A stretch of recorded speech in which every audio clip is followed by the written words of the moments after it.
A warm welcome to all of you joining us here today. This is the second of our live-streamed events today, in a day of virtual events with a United States theme, following last week's presidential election. And welcome back to those of you who joined us for the first event, which was an excellent session with Sir Peter Westmacott and Secretary Chuck Hagel on the result of the election and its implications. If you missed it, the recording will be available and details of how to access it will be on our website as soon as possible. Same applies to this event. It is, however, a very, very great pleasure to welcome back to GSF Susan Eisenhower, who is here today to talk to us about her new book, which is entitled How Ike Led, the Principles Behind Eisenhower's Biggest Decisions, which is not just an insightful analysis of her grandfather's approach to leadership and his decision-making process during the course of his career, both as Supreme Allied Commander in World War II and during 2 terms of his presidency from 1952 to 1960, but it also conveys a very real sense of the private man behind the office, written from the perspective of a granddaughter, one of his 4 grandchildren, I believe. Susan herself is a notable policy strategist and security expert, CEO and chairman of the Eisenhower Group, Inc., and chairman emeritus of the Eisenhower Institute. And I'm very pleased to say a member of GSF's advisory board as well, and above that, a good friend. I should add that she gave a lecture to GSF in October 4 years ago, entitled 2016 and Beyond, the president election that has roiled the world. That was after President Trump's election. If anything, I think the world has been even more roiled this second time around. And we'll hear from, I hope, on her views of that. How Ike Led, which was published in the UK in August, is a fascinating book, and I very much recommend it to anyone with an interest in history and global politics and in a masterclass in strategic leadership. Our global challenges today seem intractable, but those years took in D-Day, Little Rock, the Korean War, Cold War crises, the Suez crisis, the Red Scare, the missile gap controversies, and the list goes on and on and on. We only have an hour to cover Ike's achievements during his military career in his 2 terms of office. So Susan is going to speak to us for about 10 minutes, and then she and I will have a conversation. And I will be asking her some of my own questions, but also some of the questions which I hope that you will also put in.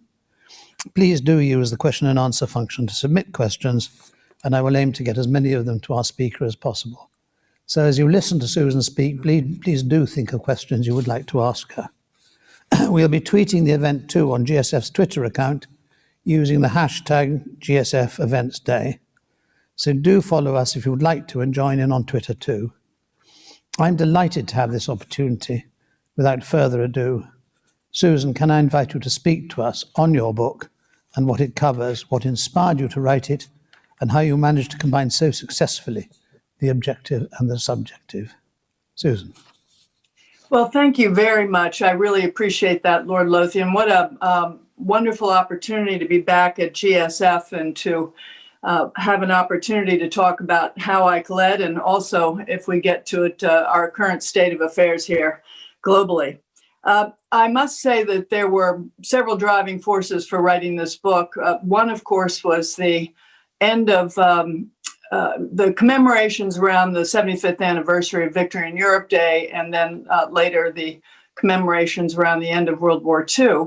I don't know how many people in Britain know that also in September, the Eisenhower Memorial was dedicated on the Washington National Mall. It's next to the Air and Space Museum, and it's got a wonderful view of the capital of the United States. It's an extraordinary urban park with Ike depicted in 2 different statues as both General Eisenhower and President Eisenhower.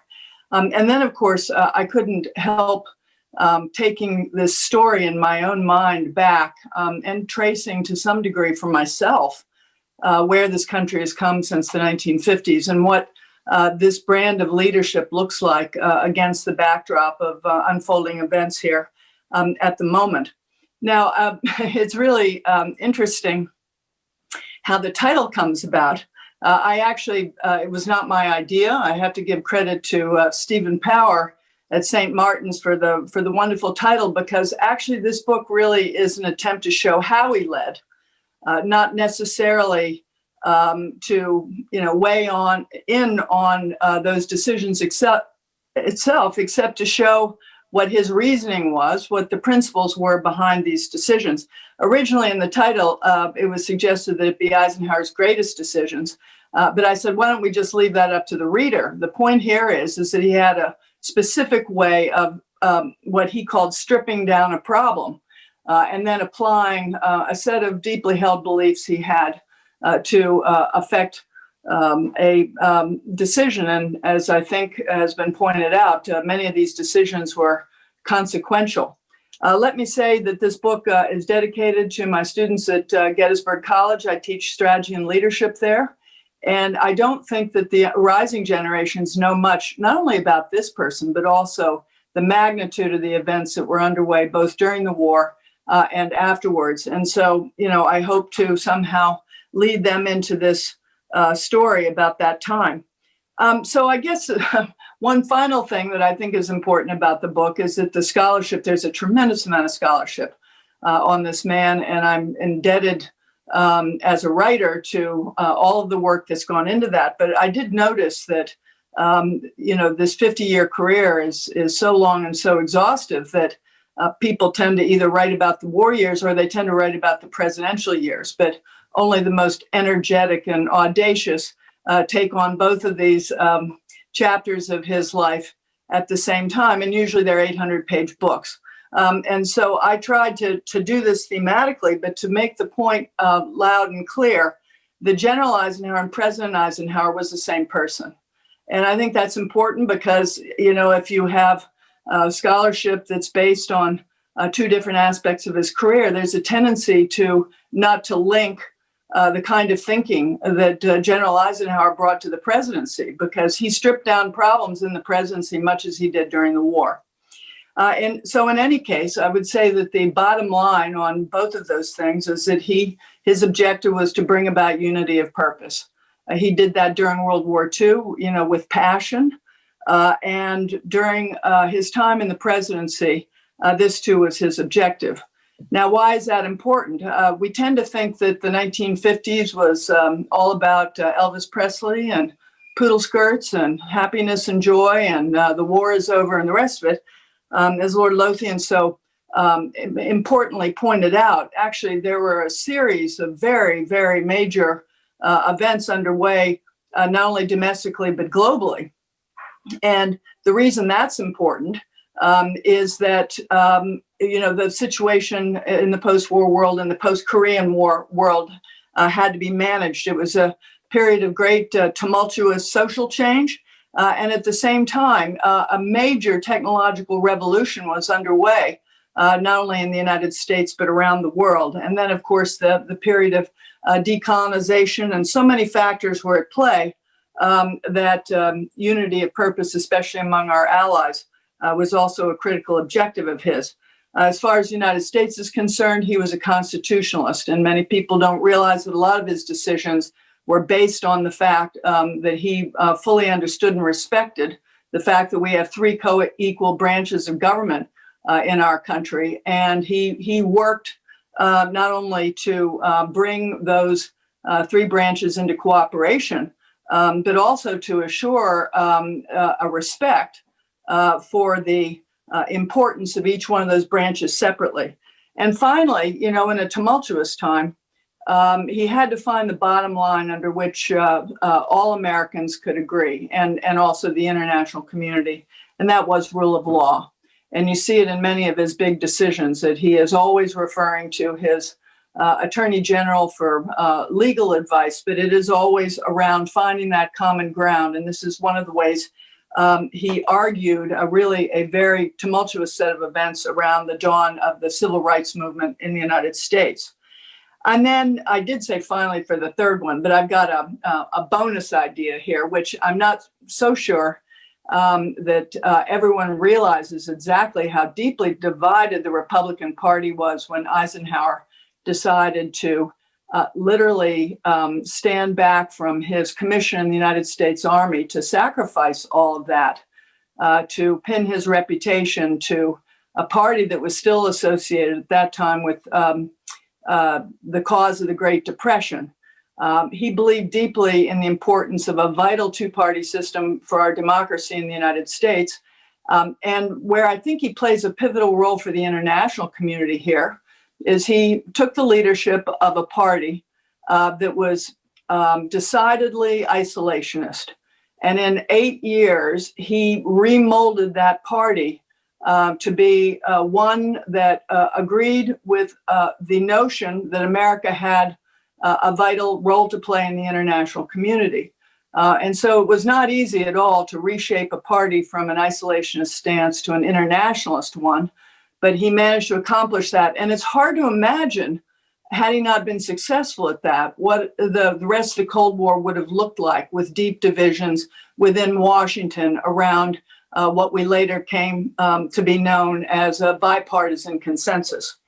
And so maybe I should end there. I do enter this book from time to time as a granddaughter. My father, John Eisenhower, was so close to Ike that I was a great beneficiary over the years of talking at length with my father. As a matter of fact, my father and I worked on a couple of book projects together, and we used to go out around American battlefields, Civil War battlefields, and talk about strategy and military history. And I had many opportunities to gain his reflections on his father's years in authority. And so let me say that I hope I added something to the canon. I certainly added kind of a female perspective, because I believe I'm the only woman who's written a full-length book on Dwight Eisenhower. In any case, he was a man for both genders. He had an extraordinarily kind personality, even though he could be as tough as he had to be. And I'm sure many people recall some of those tough decisions. So let me end there by saying that I think it's a book for our time, just because it lays out a completely different view of leadership, at least for my countrymen. And I think Ike still has a lot to say to all of us. And let me just leave it right there, Lord Lothian. I so look forward to questions. Well, thank you very much, Susan. I think it fascinating introduction to what I found a fascinating book. What I loved was it was not only highly informative, but it had a very human touch to it, and I enjoyed reading it. I can't say that about every book I've read, but I certainly did in the case of this book. And I also passed that on to other people. I think they'd enjoy it too. You mentioned what's happening in America today, and I was wondering the whole time I was reading the book. I remember Dwight Eisenhower said it once, that a perfect storm of crises was a welcome sight for an alert enemy. And I think you yourself said you thought where we were going to before the election was a perfect storm of crises. And I wondered whether you think that Ike would have found the present situation something that he could have made himself familiar with, and whether he would have been able to manage within that type of political atmosphere. Well, I thank you for that question. I have tried to stay out of the political wranglings during this election cycle. I thought that my book was already enough to cope with, but my book has many reflections, I think, on today's situation. As a matter of fact, he talked a lot about what would come to pass in America if the extreme right and the extreme left were the only voices left in the public square. And I think this idea of unity, as I mentioned earlier, is a key point for him. And yes, he used that exact phrase. It would be a welcome sight for an alert enemy, these deep divisions. Now, I think the problem today is that we all think we're having a conversation among ourselves, and we're really not. I mean, we've never really been having a conversation among ourselves, but it's more extreme today because of our capacity to communicate by social media and other outlets. It's not to say that we shouldn't be direct and forthright about our individual views of things, but there really has to be a way that we can find a more elevated way of talking to each other. And I think that this is critically important, especially as we go into a very delicate times that appears right now in the United States. We have to find some kind of common purpose, and I don't know who we do have a president-elect who is trying very hard to draw on that, but it's not enough just to say it. You have to show it and do it. And this is going to be one of the enduring challenges, I think, in the next year or so. Yes, I noticed in your book you emphasize the fact that Ike was always trying to find some sort of leadership that brought people together, and what he referred to as the middle way. Mm-hmm. And I wonder whether you think that that has an implication today, and whether you could say a word or two about the leadership principles that he used to bring about national unity. Well, yes, the middle way. As a matter of fact, he himself called his two-term presidency the middle way, and he saw the middle way is the area where strength is exhibited, not weakness. What's happened actually over some period of time, and I wish I could identify when it began, but I can't. We began to equate strong leadership with digging your heels in and not giving an inch, and as opposed to finding avenues for compromise. So Eisenhower believed that the middle way was where you could compose differences between differing viewpoints to find a roadmap for progress. And you're certainly not finding a roadmap for progress if 50% of the population feels one way and the other 50% feel another way, and they all dig their heels in. This is not a winner-takes-all situation, or else the country loses. And so I think he was completely correct about that. It took a lot of courage in the 1950s, and I dare say it will take a lot of courage now if we have a deep belief that this is something that we have to do right now.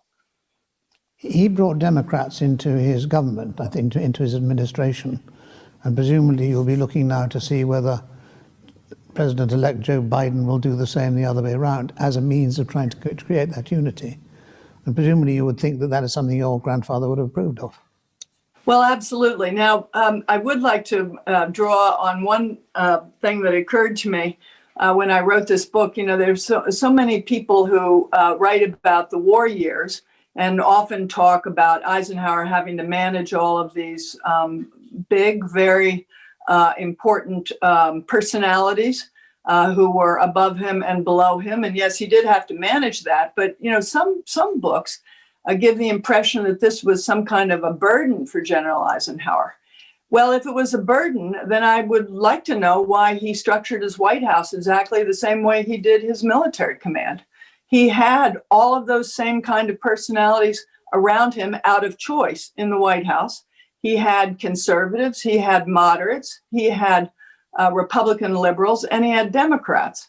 And you wouldn't exactly call this a coalition government, because I think certainly the first three categories I mentioned were within the Republican Party. But he had no hesitation to appoint Democrats into positions that he thought would be beneficial for the objective. And so he really liked pushback, and he would express some disregard for people who wanted to be surrounded by yes men. He didn't want that. He believed, as one of his aides said, that he did not believe that all wisdom resided in the mind of one man. What he wanted to do was to bring these diverse viewpoints together so that he could go off in solitude and to, again, strip the problem down and see if he could find the right solution. Almost on the same level, you talked about Ike as a strategic leader rather than an operational leader. I wonder whether you'd like to expand on that a little. Well, yes, I think that the leadership field, to the extent that there is an industry around leadership studies, does not make a big enough differentiation. I noticed in a lot of the scholarship about the war, for instance, that many of Ike's subordinates are often quoted criticizing the general, which is certainly their right to do. But I think the point I was trying to make is that Ike's job, General Eisenhower's job, was very different than the job of those who had a large piece of the puzzle, even a large piece of the puzzle. That an operational leader, no matter how high up in the chain of command that person is, doesn't have all of the factors to take into consideration that the strategic leader does, which includes the politics of the thing, the resources. Before D-Day, the amount of time that was spent on just accumulating the human and physical resources for that invasion, was Eisenhower's job. It wasn't the specific responsibility of anybody below him. And so I'm not going to say it takes a different skill set necessarily, but it takes a different way of thinking. And I wanted to make that distinction so that people would understand that for a strategic leader, it's critically important to have reflective time, that it's not a waste of time to be sitting behind your painting easel and centering your thoughts around these million moving parts. And you also talked about his belief in balance, particularly in the Supreme Court, which is one of the three branches of government. What would his view be on the present situation? Oh, actually, Lord Lothian, thank you for that comment. It created a little dust up because I wrote a piece for American Heritage about how Ike balanced the court, and some people thought that it was too partisan. Wow. I mean, to think that writing a piece of history is too partisan, this is not a good development, I think, in our interest in free speech and analysis. Eisenhower believed that the court system, was an unelected, I'm talking about the federal bench and the Supreme Court, was an unelected co-equal branch of government, and therefore it should not be subject to hyper-partisanship. As a matter of fact, it ought to be ideologically balanced. So he made it his business to do that in his Supreme Court appointments, and there were 5 of them that he made during his presidency. However, the one bottom line on all of his appointments is he did not appoint segregationists to the federal bench. But he and his attorney general pridefully said that after 8 years, that they had pretty well ideologically balanced not just the Supreme Court, but the federal bench.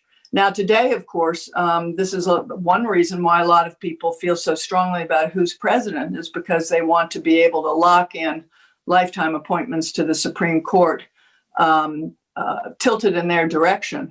And this, of course, is one of the hard-fought issues we've just faced in the United States. But I rather like the Eisenhower approach to this, and I think actually it was healthier for our democracy. Mm-hmm. You got lots of little anecdotes in the book, which I found very enjoyable. But one of them was a rather very important one, that he believed that part of being a very successful general and president was the understanding that you had to plan for failure. And there was one incident before D-Day where I think he wrote a communique which could have been used had the plan failed. Would I say a bit more about that? Well, yes, I've called it the unused communique. I don't know, maybe other scholars did too at one point, but this was a note that Eisenhower carried with him on D-Day and was planning to release to the press should the operation fail.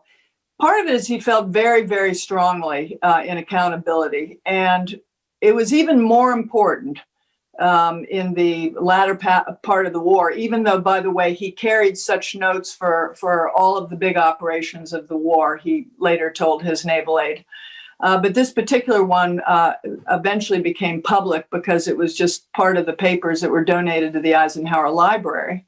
And as it became better known, people really have looked at this note very carefully. He takes out in his own draft all of the passive grammatical references to his responsibility, and very assertively says that if any blame attaches to this failure, it's mine alone. This was particularly important because you remember, if you think about what was going into D-Day and the fact that his own technical commander, the commander of airborne forces, Air Marshal Trafford Leigh-Mallory, had deep concerns about the airborne drop. And Eisenhower didn't want Leigh-Mallory to take responsibility for what was an absolutely legitimate recommendation not to use those airborne troops. But since Eisenhower decided against him, he wanted to make sure that Trafford Leigh-Mallory would never be held responsible for what ended up being Ike's decision. One other final thing that's really important about this is that it was for the first time that Eisenhower's made a Supreme Allied Commander, which means that he wanted that responsibility. He wanted to be able to use all of the forces in the arsenal to create a coherent and coordinated approach to this invasion. So frankly speaking, all of those decisions, including going in the middle of that weather forecast, the top decisions were his, and why should he blame anybody else? Now, let me just end on this note, which is during the presidency, he had other opportunities where he could have blamed subordinates and absolutely refused to do it.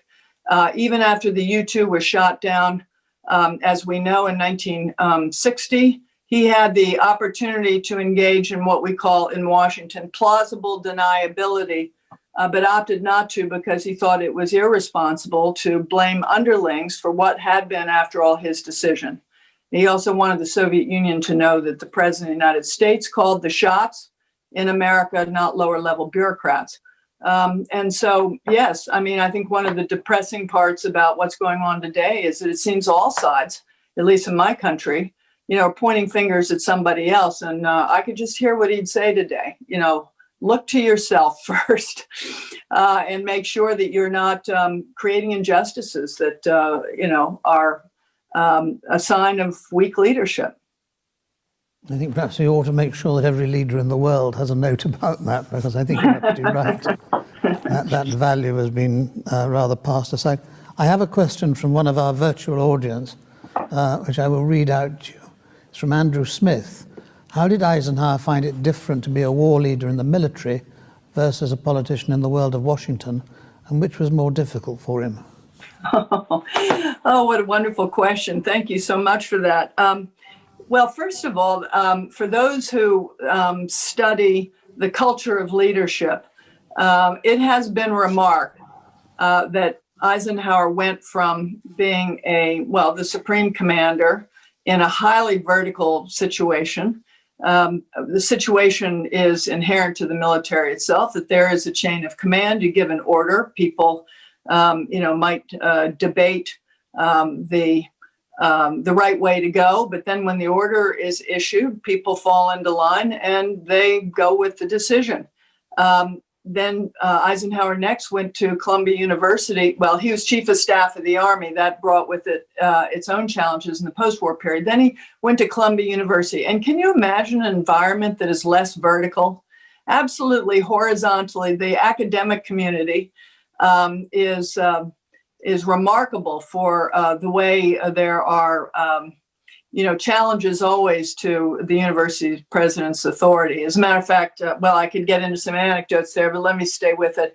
He said that NATO, he was the first commander of NATO, that NATO in some ways was more challenging than the war because not all of the would-be allies agreed about the necessity for it. And so that required, the use of his experience to be persuasive enough to put this alliance together from a military perspective. And then you get to retail politics in the United States. And for sure, he made some early mistakes in understanding, for instance, whether the press would respect things he'd already put on the record. And of course, they did during the war, but you get into retail politics and the dynamics are utterly different. And then also you have, and he describes in a hilarious diary entry, the difference about, he says during the war, the biggest job is to figure out what in your own mind is the best way to proceed.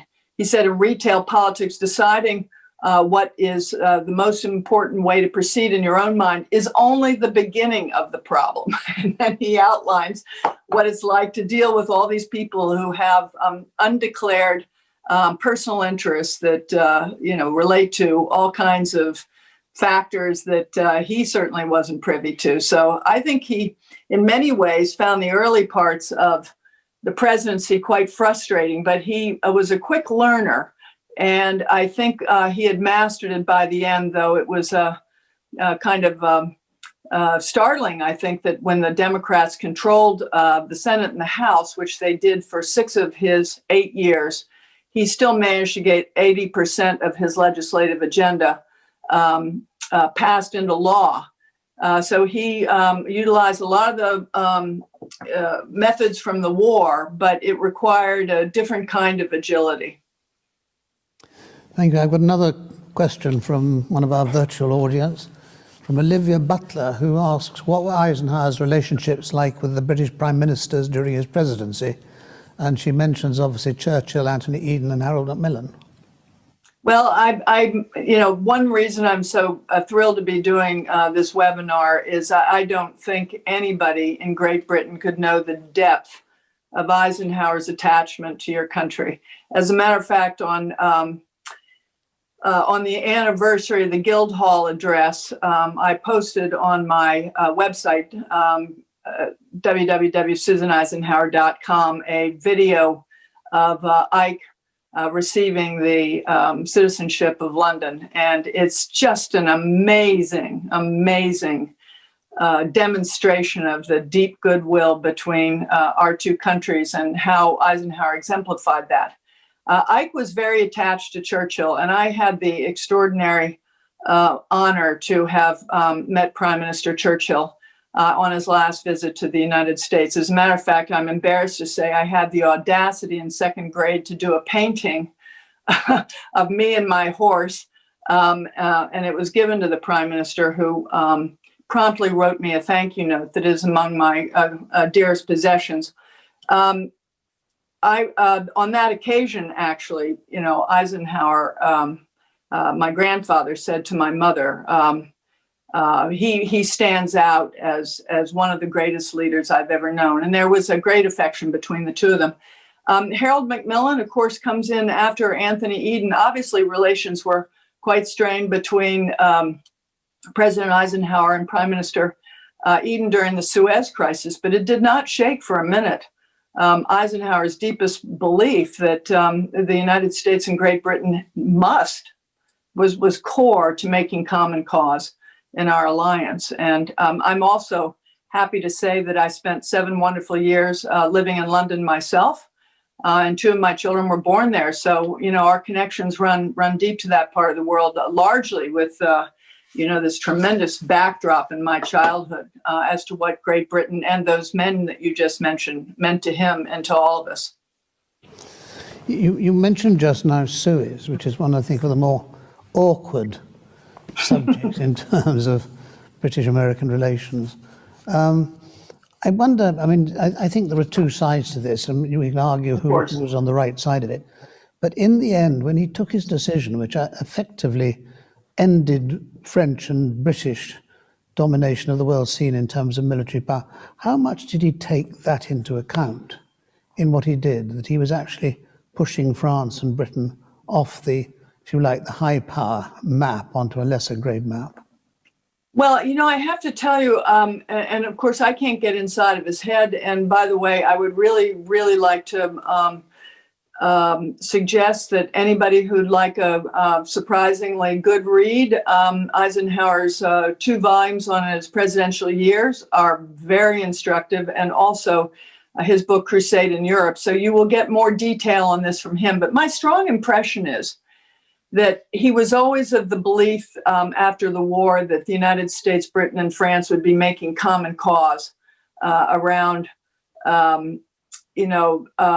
the Allies' trajectory after those monumental events. And I just can't say for sure how much he weighed that against the potential for Soviet influence in the region, but I do know that he was tremendously worried that the Soviet Union, because Nasser and others were non-aligned, that they would make dominating efforts in that area. And so I'm afraid I'm going to have to leave it there. Did he recognize that? He did recognize, of course, that the world was already going through decolonization. I mean, many of the movements for decolonization started before World War II, and of course, they were speeded up after that. Of course, you also, and I don't want to pull any punches here, also must know that some of the tensions during the war revolved around, the differences of interest between Great Britain and its future colonies and the American viewpoint about strategy. But I think, that would be understood in that Eisenhower understood that there were varying interests. They were not necessarily illegitimate, but certainly the United States was called upon to take its own position, Suez. I think the regretful thing is that we might have worked out a strategy together, and that's what he was hoping for, but it wasn't possible for a variety of reasons. The bottom line is, after Suez, however, that the United States and Britain did come together for common cause. There were obviously casualties to that, but we managed to patch a lot of it up, though I do recognize that we're still talking about that. I love that word, an awkward incident. Yes, I would say it was probably more than awkward, but maybe it was going to be inevitable in some way because the world was changing and everybody was rethinking their place in the world. By the way, I'm not entirely sure about this, but I believe that the British public was somewhat skeptical about Eden's position in Suez. So it was a very, very complex period of time. Yeah, your book is full of interesting little anecdotes, as I said. One of them which amused me was the story of your grandfather's putting green. Would you like to say a little about that? Well, I was trying to make the case that loneliness comes with a certain amount of, I'm sorry, let me put it the other way. Power comes with a certain amount of loneliness. It's inevitable. The higher up you go in the hierarchy of power, the more people treat you differently. The more, and in this particular chapter, I talk about awkward, even an awkward relationship with his doctors, because they all had differing views about what to deprive him of, or how they ought to quote unquote handle him. And I will say one thing about Dwight Eisenhower: you never wanted to quote unquote handle him, if you know what I mean. He liked straightforwardness. He didn't like beating around the bush. He didn't like people hovering and the rest of it. So he did crave a kind of privacy, even though as a public figure, you can never have it. And he therefore, in his late presidency, had a putting green installed at the farm at Gettysburg so that he could privately go practice his putts, which helped him a lot in thinking through contentious issues. And, it's the physical exercise and it's the time away from the telephone. Unfortunately, I was the family rider, but unfortunately one evening I confess this, I wasn't paying proper attention, and 5 of these very large overfed horses pushed the gate open before I'd managed to secure it, almost knocked me over, and then went running all around the farm lanes. And I wish you could imagine the scene here. My grandparents were out sitting on the sun porch, waiting for the American flag and Eisenhower's 5-star flag to be taken down from the flagpole.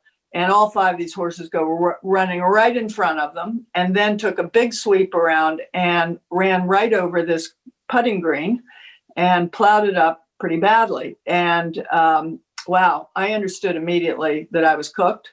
So the Secret Service, the farmhands, myself, it took us about an hour to round up the horses because they didn't have we had to catch them literally. And then we had to go out and replace the divots on the putting green. And then I had to go in and face the music, and I was terrified. We knew that Ike was, it was well known that Ike had a temper, though we rarely saw it, but I thought I was really in for it. And I went in, and first of all, I got to the door. Not only had the horses ruined his golf green, but I was late for dinner. So we had multiple things going on here.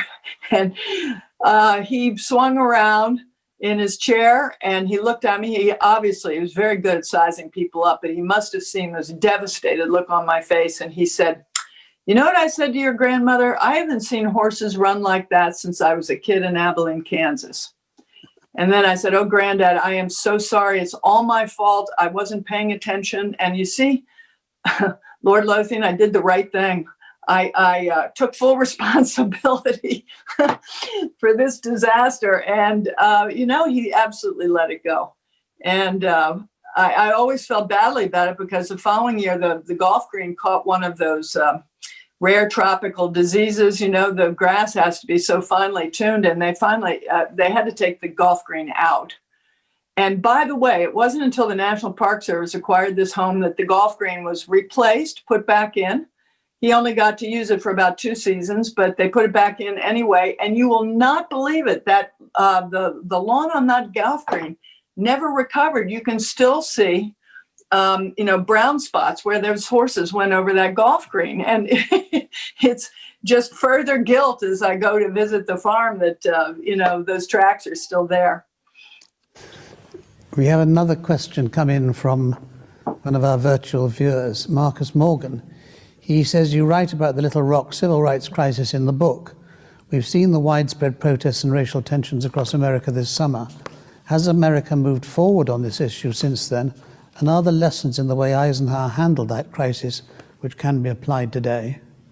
Oh, well, this is a phenomenal question because, it's interesting. I was during especially the July period, June, July, August was a very, very tense period in our country. I know you could tell that from reading the papers. And the use of force in what some people are calling the Battle of Lafayette Park, which is, of course, an overwrought way to describe what happened. But yes, Lafayette Park did get cleared before the curfew. And there was, measures were taken to break up a peaceful demonstration that I don't think was handled in any way like the right way. And as a matter of fact, we had the chairman of the Joint Chiefs of Staff, Mark Milley, and also the defense secretary at the time, Mark Esper, actually say that they had made a mistake by accompanying the president across the square. Well, then the next thing you know is that they're looking for historic comparisons. Is it appropriate for the military to be used in breaking up civil demonstrations? And then Little Rock gets mentioned. I was on the alert for that because, of course, it's an entirely different thing. In the case of Little Rock, the mob was a bunch of white protesters. It was a mob screaming epithets and threatening the physical security of 9 African Americans who, under the Supreme Court ruling, were entitled to take up their desks at Central High School in Little Rock, Arkansas. And so the troops were used to underscore the fact that the mob had to break up in compliance with the Supreme Court ruling. In the case of Lafayette Park, of course, there was no such event going on, and these were peaceful demonstrators, not a mob trying to deprive people of their civil rights. So it was a very different thing. What are the lessons today? The lessons today are, and I think this has been widely acknowledged, but I certainly felt it when it occurred, is that the military must stay out of political domestic affairs. And we have some worrisome developments in our country at the moment about the fact that we don't have a settled election, it's settled for virtually everybody except, some people who are still thinking that there's some pathway to victory for our incumbent president, but it doesn't look like the numbers stack up that way. In any case, there is a lot of talk about, threats of real social unrest, and you can just pick up a paper and see pictures of people holding guns, and in some cases, what looks to me like pretty advanced weaponry. So we're at a very, very delicate time, and we have to learn that the Constitution is what we live by in our country.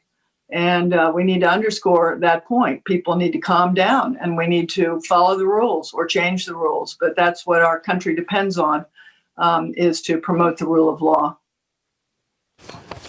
Can we move on to Russia? Because you know quite a lot about Russia. I think you've spent some time there. That features large in your account of Eisenhower's presidency. There were a number of crises, but also a number of quite interesting moments when both sides seemed to be coming together a bit. What are your reflections on that? Well, there were a lot of people, you want to talk about having a tough first term. Not only was Ike engaged in a very,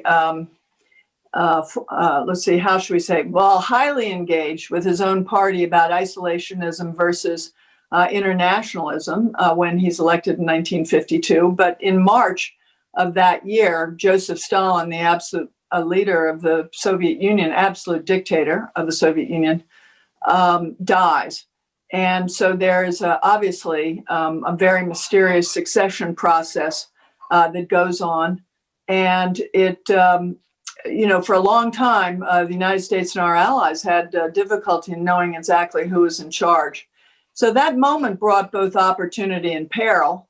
And the job of the administration, as Eisenhower saw it, was to try and find the opportunities. So, of course, in Geneva in 1955, he proposes an open skies idea to avert, the dangers of a surprise nuclear attack. And it goes on like this. But of course, as it's clear that Nikita Khrushchev is the new big strong man in the Soviet Union, that came with other challenges, some of which revolved around Khrushchev's own personality. Yes, I did make many trips to the Soviet Union and later Russia. It was part of my work in the national security area. And Khrushchev remains still one of the highly controversial figures there because there was so much that he did that was positive for that country, but so much of it, he has a checkered reputation. I guess we can say that, but certainly better than some of his people before him and after him. In any case, Eisenhower really did believe that we had to find some common ground with the Soviet Union because there were no rules of the game for nuclear weapons, especially the hydrogen bomb. And this was one of the great architectural issues that confronted the president, not only with the new technology, but also with this changing scene in the Soviet Union. Lord Lothian, if I could just end this with a little anecdote. Khrushchev, in the middle of the Berlin crisis, ends up being invited to the United States for, get this, 10 days. It's unimaginable that Vladimir Putin would be invited to the United States for 10 days these days. But anyway, I think Eisenhower concluded ultimately that it would be beneficial for Khrushchev to see something of America, to see the faces of Americans, to understand more about our country. And Khrushchev was quite, kind of enthusiastic about what he saw. This may have later hurt his position, by the way, with the Politburo. But when they failed to reach an agreement around Berlin, Khrushchev brought the general secretary and chairman to the Gettysburg Farm to try and soften him up, and ended up giving Khrushchev one of his Black Angus cows and subjecting the poor Soviet premier to Eisenhower's grandchildren and all of these things. And that did bring with it a softening. The date of the Berlin ultimatum faded, and there was still more time to talk. But as we know, this came to an unfortunate end with the downing of the U-2. And there's, in my book, there's an explanation, I believe, on why it happened then. But still, it was a sadness for Eisenhower not to think that, this could have been better resolved by the time he left office. Thank you. It's very interesting. You've got one story in your book which I thought was really quite indicative of your grandfather's sense of public duty and his willingness to sacrifice for the greater good. And in fact, in this case, your father's too, when he gave instructions about what your father should do as an army officer stationed in Korea at the time. Would you like to say a little bit more about that? Oh yeah, well, this is it's quite a story actually, and I used it to illustrate. First of all, when I wrote the book, it occurred to me in the research I'd done, and let me just say one thing about that very quickly. Some of this was really, I learned a lot from writing this book because I had always been encouraged by my parents to separate my relationship with Granddad, as we called him, from his public career. But if you're in the foreign policy area, you can't do that for long. But I really delved into the whole thing. And I keep seeing in Eisenhower's diaries, some of which are very colorful, by the way. I recommend those too. He keeps using duty. Like, for instance, for 6 whole years, Democrats and Republicans didn't know whether he was a Republican or a Democrat because he'd been a military man. And Eisenhower avoided running for president for 6 years because he didn't really want to. But he kept asking himself in his diaries, where does my duty lie? Now, civilians can't read that and understand, like who wonders where their duty is as to whether or not they run for president. Everybody wants to run for president these days. So I felt I had to explain duty. And this story that you just flagged is a really important one. If you're a military man, you take a vow either to defend the Queen and Great Britain. In our case, it's the Constitution and the United States, and that is your higher calling. That's something you put above yourself. So when Ike is elected president, my father John, who was at the front in Korea, was brought back by Harry Truman so that he could be part of his father's inaugural events. And actually, both of them were a little unhappy about that. My father didn't want to come to his father's inaugural events because he didn't want to be singled out with his unit in Korea. So my father John's looking forward to going back to Korea because he was a West Point graduate and a military officer. And now Eisenhower, the commander-in-chief of all forces, as president, says to John Eisenhower, my father, okay, well, I'll make a deal with you. I can decide whether you go back or not. I'm commander-in-chief. But I'm going to give the choice to you. If you decide to go back, you have to understand you can never be taken prisoner, ever. And you need to carry a handgun with you. And, basically, if you have to take your own life, you must do that, because I, as president, will never put my country in an awkward position where your capture might be used as, some kind of leverage against the president and the country. So my father understood that he would commit to taking his own life if he was captured, and took his handgun with him. Of course, military officers have handguns anyway when they're in battle like that. But I thought, wow, I mean, Dwight Eisenhower had already lost a son at the age of 3 to scarlet fever. And you can't imagine how my grandparents felt about my father. So this was a very tough-minded one military officer to another. And I have had a lot of people since the book came out say that they're really quite shocked by that episode. But again, it's an important story for understanding the military mind.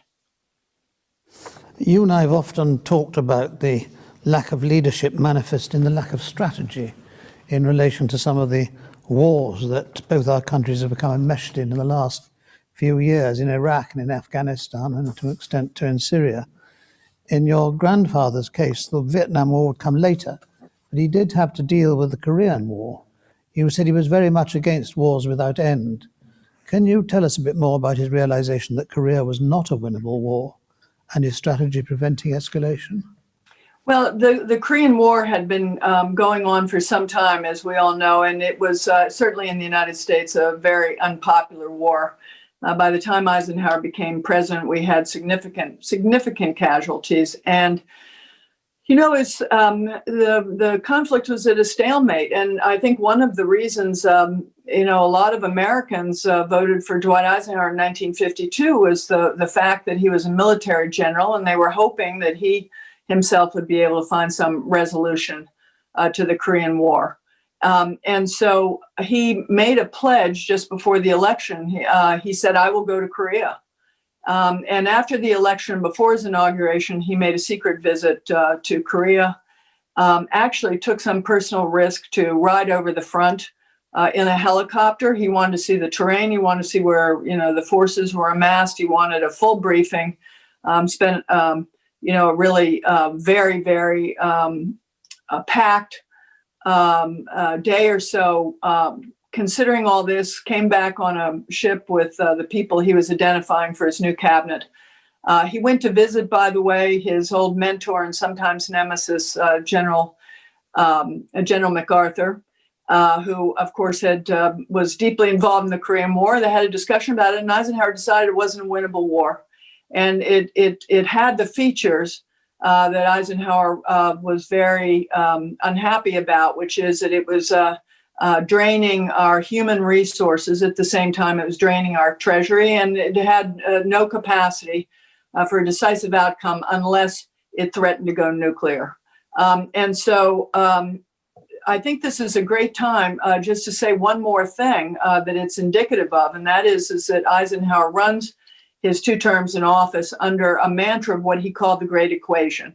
For him, the Great Equation was based on 3 factors, but military operations and capability was only one part of his national security configuration. The other part was the state of our economy, and the third part was our moral authority, both domestically and internationally. So if that's the way you look at national security, and having a healthy economy is an important part of national security, as Eisenhower thought it was, then the last thing you wanted to do was to get into an ever-bleeding fight, which he thought at the dawn of the nuclear age, as it was, could escalate and become a nuclear confrontation, especially given the fact that the Soviet Union was on the march. Sadly, we're coming to the end of our hour. It's gone very fast. But looking at the future, as the Second World War generation disappears from sight, what part of your grandfather's legacy would you like to see the coming generation paying attention to? Oh, boy, that is such a good question. First of all, I don't know that any of us can fully express the gratitude we have to that generation who not only fought the war, but went on to build our countries and make both of our countries strong and key players in the international system. So I'll say only about America, we don't teach history anymore to speak of. And this is a very sad thing. One reason I wrote this book, I wanted to leave my students with the idea that leadership is not necessarily about getting attention. It's not necessarily about all the things we've come to prize, like celebrity.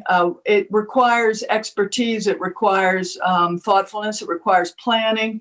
But most of all, at the heart of leadership is the building of trust. And what I want to convey to my students is that you are not a leader if you don't have the trust of the people you lead. And it's in the case, I'm going to say this to both sides in my country. It's not the trust of your core base of supporters. It's the trust of the entire American people. And we have to rebuild the various things that go into building trust. And then finally, I have to say, character matters. And I think, we had a wonderful question about the prime ministers of Great Britain. Great Britain knows full well and has had a wonderful history of great leadership brought about by principled leaders with character. And the United States has too. But now that seems to be up for grabs as a value. And that's what I want them to know. Trust and character are central to leadership. Susan Eisenhower, as ever, it's been a great pleasure to talk to you, if only briefly. Thank you so much for taking part in this today, and thank you for your book, which I will certainly be telling all my friends that they must read, and hopefully we'll see you soon. Well, thank you so much. It's been a great honor to be with you. Thank you very much. Thank you.